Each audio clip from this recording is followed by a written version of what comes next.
Aujourd'hui, une petite vidéo pour me parler, pour vous parler de mon parcours spirituel. J'ai toujours su depuis que je suis toute petite que la réincarnation existe. Je faisais des rêves que j'étais enfermée dans un cercueil. C'est pas très drôle, mais pourtant c'est la vérité. Et qu'en fait, c'est comme si j'avais été enterrée vivante. Or, en soi, ça n'avait pas de sens. Et ça a été confirmé plus tard par quelqu'un qui ne me connaît pas et qui m'a dit que mes problèmes de claustrophobie venaient du fait que j'avais été enterrée vivante dans une de mes vies précédentes. Pas joli. Pendant la fin de mon adolescence, je ne croyais plus en Dieu. Et lorsqu'à l'université, j'ai fait mon mémoire sur la pensée positive, eh bien, je me suis réconciliée avec, en fait, le concept de Dieu, du tout, de l'univers. Ensuite, j'ai eu mes enfants, j'ai eu ma vie, mon école de danse et j'ai un peu stoppé toutes mes recherches et j'ai vécu ma vie comme toute maman normale en fait. Et puis donc vers 40 ans, quand j'ai décidé de reprendre, j'étais un peu en mode déphasée par rapport à ce monde que je ne comprenais plus. Ce monde chaotique pour moi c'était vraiment une souffrance, j'avais tellement de joie en moi, tellement de bonheur à donner que j'ai pas tous les gens qui ont l'air si tristes, il fallait absolument que je retrouve le moyen de m'aider moi et de pouvoir aider les autres aussi à retrouver leur flamme. La flamme qui font d'eux des êtres vivants. J'ai fait un stage de chamanisme qui était vraiment génial aussi. Je regardais toutes les vibraconférences qui passaient 2 ou 3 fois par semaine avec Stéphane Cole. Et j'adorais tous les intervenants et je vous raconterai un petit peu dans une autre vidéo aussi toutes les personnes qui ont vraiment marqué mon parcours vers ce cheminement spirituel. Ma redécouverte de tout ce qui est spirituel m'a permis de beaucoup évoluer et en même temps, je dois avouer que c'est quand même un chemin de croix. Parce que si on veut absolument être un élève modèle, eh bien, purée, quelle galère, quoi, parce que c'est... Waouh, les idéaux sont tellement élevés. C'est à se demander si les enseignants spirituels, ils vivent dans le même monde que moi, hein. Quand je les entendais dire accueillez tout ce qui vous arrive. Moi je veux bien, hein, mais quand je me tape la tronche dans une vitre parce qu'elle est trop bien lavée et que je la vois pas, accueille quand t'as le nez cassé, moi je veux bien, hein. Et quand je me prends en pleine figure les paroles blessantes d'une amie. Franchement, j'ai aussi du mal à bien l'accueillir en l'instant, hein. J'ai essayé, hein, tout un temps. Accueille, c'est bon pour ton évolution. Mais purée, ça fait mal quand même à l'intérieur, hein, tout ça. Donc, si je reste zen en toutes circonstances, et vraiment souriante du style, tu vois, tu me frappes la joue droite, eh bien, je te tends la gauche, quoi. Ben, finalement, au bout d'un certain temps, tu te sens comme, je sais pas, comme une peau de banane qu'on jette à la poubelle. Qui accepte tout ce qui arrive et qui fait, c'est pas grave, hein. Ben, si, c'est grave. Donc, moi, si j'ai mal, eh ben, je crie, je me défends. Et purée, qu'est-ce que ça fait du bien. J'autorise mes émotions à exister. Je ne les refoule pas dans la boîte problème qui n'existe pas où tu te fais des films. Non. Au fil du temps, j'ai adapté tous les enseignements spirituels pour qu'ils me conviennent à moi et surtout pour qu'ils soient adaptés dans le monde dans lequel je vis moi. Parce que moi, je vis pas dans les montagnes de l'Himalaya comme les moines. Eux, ils ont pas de facture à payer, ils ont pas des embouteillages le matin pour aller travailler. Vous voyez? Par contre, une chose qui est vraiment certaine, c'est la paix que me procure la lecture de bon nombre d'auteurs ou de maîtres spirituels. Dans mon état méditatif, au moment où j'écoute ces conférences, où je fais une méditation, rien que d'y penser, mais on est dans un état d'extase, parce que le monde est tellement beau, c'est tellement magique.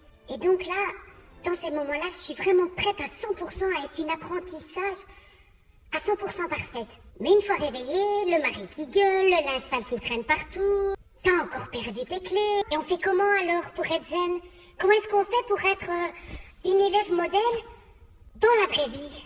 Et au début, franchement, j'essayais vraiment d'être cette élève modèle. J'étais devenue d'ailleurs comme Dash, plus blanche que blanche. Et du coup, j'ai refoulé toutes mes tâches à l'intérieur. Mais après, est-ce qu'il existe un bon détachant pour les tâches bien ancrées? Tout ça parce qu'on a voulu être plus blanc que blanc? C'est de la refoulation, du refoulage.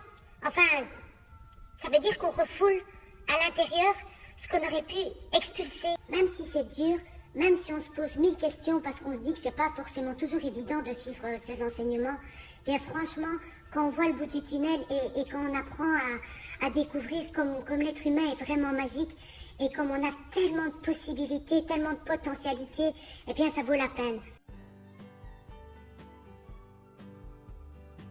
Ensuite, j'ai participé à toutes sortes d'ateliers, de méditation avec des copines. Et là, toutes mes amies me disaient « Quoi? T'as pas été voir telle personne? Tu connais pas tes vies antérieures? Mais c'est pas possible! Il faut absolument connaître ses vies antérieures! » Du coup, j'avoue que je me suis un petit peu laissée influencer et je suis allée consulter une personne que je trouvais vraiment charmante pour découvrir quelles étaient mes vies antérieures. En plus, cette femme, elle était vraiment géniale, on pouvait lui donner ce qu'on voulait. J'ai quand même donné 50 € parce que je me suis dit, elle a l'air tellement d'être un ange et tout ça. Et moi, à l'époque, j'étais tellement fascinée par le monde bisounours de la spiritualité que voilà. Et figurez-vous qu'à peine arrivée, elle me tire les cartes et elle me dit « Oh là là là là là là, ma petite dame, c'est pas possible.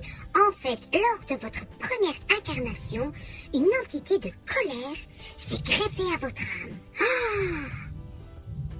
Punaise! Après, elle m'a dit « Ce n'est pas possible, madame. Vous ne récoltez jamais ce que vous semez de positif. Il faut absolument aller voir mon ami exorciste. » Moi, une exorciste, purée, j'étais complètement flippée. En plus qu'elle m'avait dit que, à l'époque de Jésus, je le suivais discrètement. J'étais le fils, en fait, d'un homme qui était anti-Jésus parce qu'il dérangeait à cette époque-là. Et quand on a arrêté Jésus, j'ai été voir mon père pour qui j'avais quitté pour suivre Jésus. Enfin, vous comprenez un peu le bazar. Et quand je lui ai demandé de plaider en la cause de Jésus, il m'a tué. Vous imaginez? Et j'ai eu plein d'autres vies où j'ai chaque fois vraiment morflé. J'ai été brûlée comme guérisseuse, j'ai été infirmière et j'ai sauté dans des bombes. Enfin, j'ai vraiment eu des vies catastrophiques. Et donc, il fallait absolument aller voir cet exorciste. Seulement, cet exorciste, même si en soi, elle était bien charmante, c'était quand même 60 boules de l'heure. Mais on m'avait dit, en 1 heure ou 2, c'est bon. Je suis quand même restée 5 heures. 5 heures pour m'entendre dire que j'avais de la malédiction dans mes autres vies, des ceci, des cela, et qu'il fallait en plus revenir plus tard pour me rendre tous mes dons. Putain quoi! Heureusement, elle a eu pitié de moi et elle m'a laissé à 50 € de l'heure. Mais ça fait quand même encore 250 € pour finalement être encore plus flippée qu'avant. Mais elle avait la solution, c'était son autre amie qui fait des prières. Et là, les prières, en fait, elle me dit c'est que 30 €. Mais j'avais déjà des problèmes d'argent à la base, donc j'ai payé 30 €. Mais ce qu'elle ne disait pas, c'est que pour faire les prières pendant 15 jours, c'est encore 50 €. Donc de 1, ça n'a pas résolu mon problème immédiat d'argent parce que du coup j'étais fauchée. Et ça n'a pas arrangé mon problème d'argent en général. Et du coup, en fait, je me suis dit que le monde spirituel, c'était comme une magnifique vitrine de Noël. Où quand vous rentrez dans les magasins, au départ, vous voulez acheter, par exemple, une petite boîte de mouchoirs toute sympa. Et puis, vous arrivez là, il y a des choses magnifiques, tout est bling bling, il y a des gris-gris partout. On vous dit, pour être heureux, il y a ce remède miraculeux, achetez ceci, achetez cela. Et vous êtes vraiment fascinés. Fascinés parce que tout est vraiment magique. Et puis après, vous vous rendez compte qu'en ayant essayé tout ce qu'il y avait dans la vitrine, vous êtes toujours pas heureux. Et là, heureusement qu'il vous reste la boîte de Kleenex parce que finalement, c'est tout ce qu'il me reste pour sécher mes larmes. Une fois que j'ai dépensé tout ce que j'avais dans le rêve fou que d'autres personnes pouvaient m'apporter ce bonheur à l'extérieur de moi. Alors qu'en fait, j'avais rien compris. Le bonheur, c'est moi qui le gère, c'est moi qui le crée. Et il n'y a aucun gris-gris pour m'aider à être heureuse, si ce n'est qui je suis moi, à l'intérieur. Moi, les seuls problèmes que j'ai dans ma vie, c'était la cigarette et les finances. Donc, pour les finances, j'en ai déjà parlé, ça n'a pas marché. Et pour la cigarette, je crois que j'ai déjà été voir au moins 5 hypnotiseurs.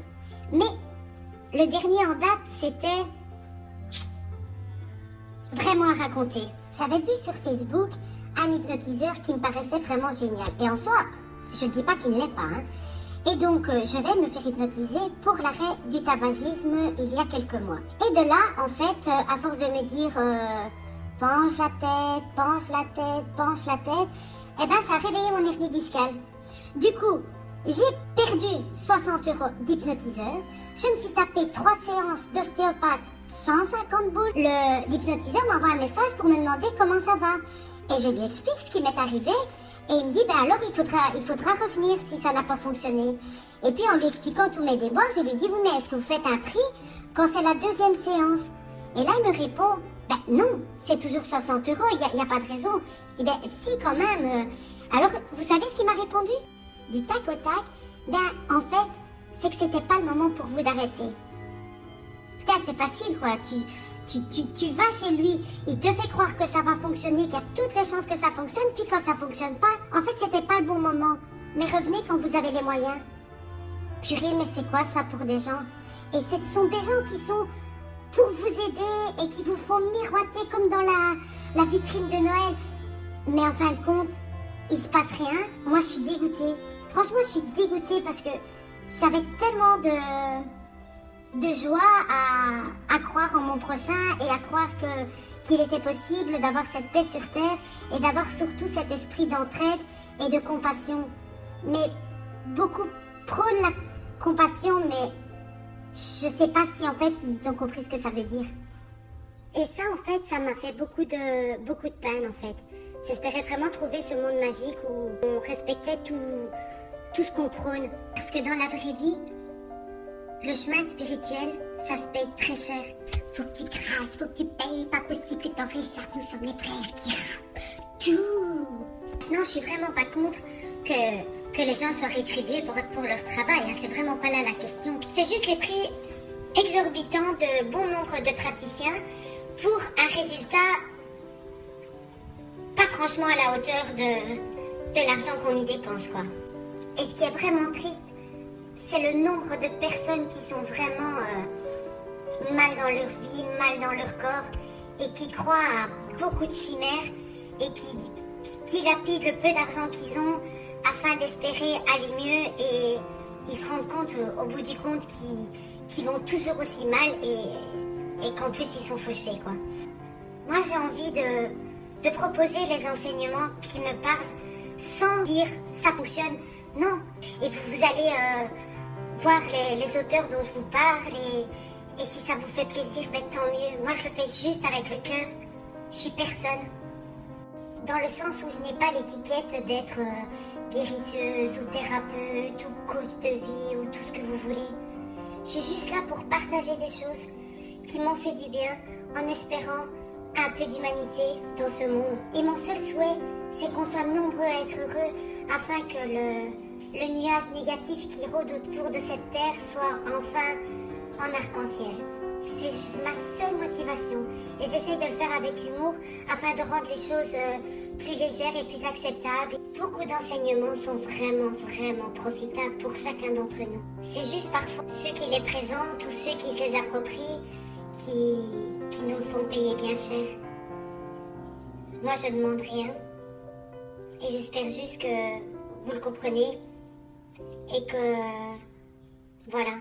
La légèreté et l'humour que j'utilise dans ces vidéos, c'est juste pour partager un peu d'amour entre nous. Moi qui rêvais de l'unité, qu'on soit tous frères, qu'on soit tous des poussières d'étoiles, qu'on soit tous des frères d'âme et tout ça, je rêvais de nous à la puissance 7 milliards.